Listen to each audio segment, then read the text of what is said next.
हम सत्संगी प्रेमियों को दे रखा है। अगर आप कहेंगे कि भाई हम 1 रुपया रोज क्यों डालेंगे, हम इकट्ठा 1000 रुपया दे देंगे, 10-20 हजार दे देंगे। प्रेमी भाई बहनों, आप अगर महात्मा को करोड़ों रुपया ले जा करके दे दे, अगर समय पर आपने आदेश नहीं माना तो आपको लाभ नहीं मिलेगा, भक्ति नहीं हो पाएगी। यही स्वामी जी महाराज जब मौजूद रहे, हमारे गांव के एक सत्संगी प्रेमी, उनकी बच्ची BA पास हो चुकी थी, प्रेती बाधा से परेशान थी, चारों तरफ बोझा सोखा, सब दर दवा करा के हार गए। स्वामी जी महाराज के पास ले गए। स्वामी जी महाराज ने बच्ची को देखा। स्वामी जी महाराज ने कहा, बच्ची से कहो गौशाले में सेवा करे, और जब तक मैं नहीं कहूँ तब तक घर नहीं जाना। अब वो हमारे ही जिले के प्रेमी रहे, अपनी बच्ची को गौशाले में सेवा कराने लगे। अब वो प्रेत जल्दी छोड़ना नहीं चाहता था। लगातार 6 महीने गौशाले में वो अपने बच्चे से सेवा करवाए, गोबर फेंकवाए, झाड़ू लगवाए, गाय को पानी पिलवाए, बराबर सेवा करवाते थे। 6 महीने के बाद उनकी बच्ची ठीक हो गई। तब वो घर गए।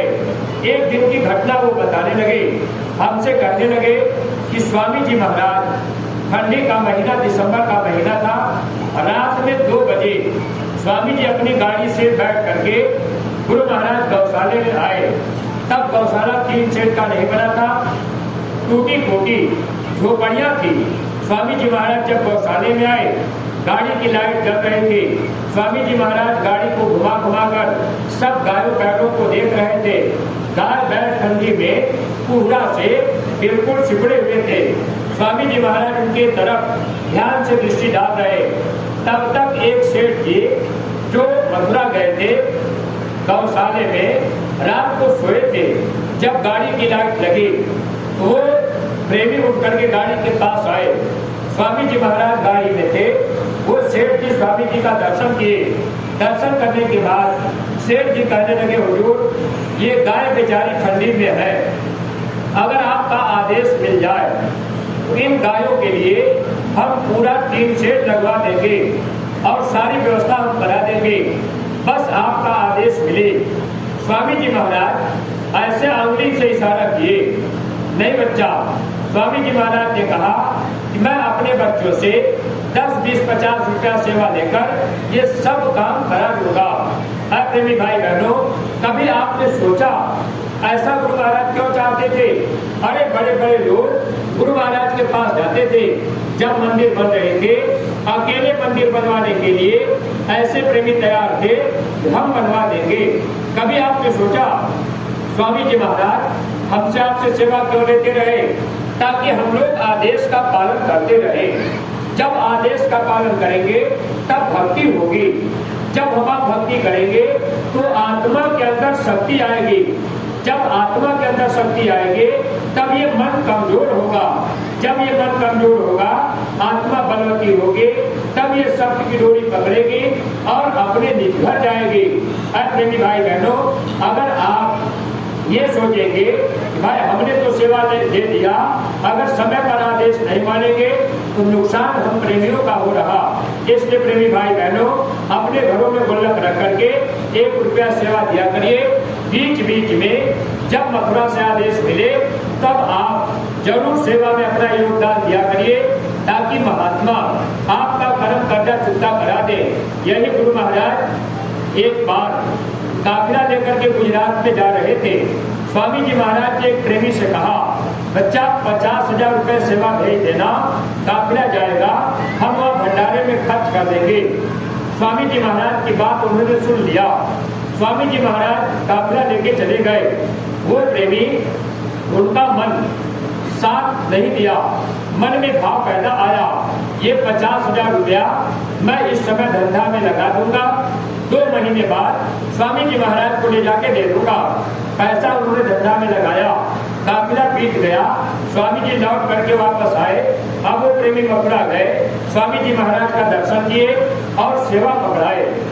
जब उन्होंने सेवा दी, स्वामी जी महाराज ने इनकार कर दिया, बच्चा इसको ले जाओ, अपने काम में लगा लेना। उन्होंने कहा, सरकार आपने 50,000 रुपया कहा था, ये 1 लाख रुपया है। स्वामी जी महाराज ने कहा, बच्चा मैं क्या करूंगा, जब मैंने मांगा था तब तूने सेवा नहीं दिया। अगर उस समय तुम सेवा देते तो मैं तुम्हारे पैसे से गुजरात में भंडारा करवाता, लोगों को रोटी खिला देता, तुम्हारा लेना देना कर्म कर्जा मैं पूरा करा देता।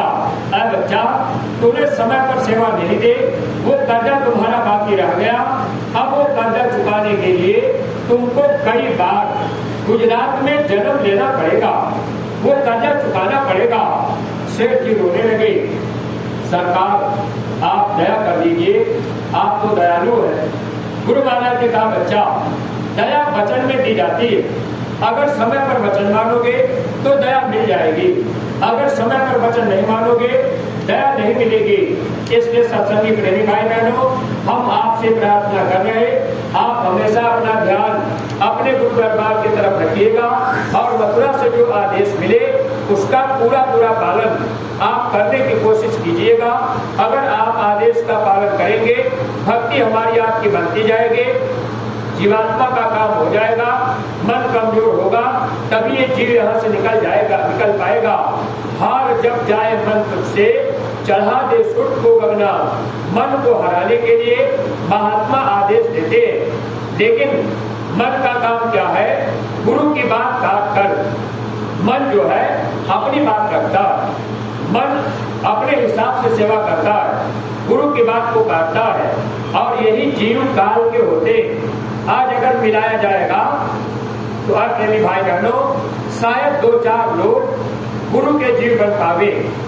स्वामी जी महाराज ये बात समझाते थे, काल का जीव कौन होता है, सतगुरु शब्द उल्लंघन करी जो सेवक कहलाए, जब आवे तब काल है कह कबीर समझाए। जो गुरु के वचन का उल्लंघन कर दे और अपने को सेवक कहे, वह जीव काल का है। जैसे स्वामी जी महाराज ने कहा, बच्चा आप सामूहिक ध्यान भजन करना। आज हम आप अगर विचार करके देखें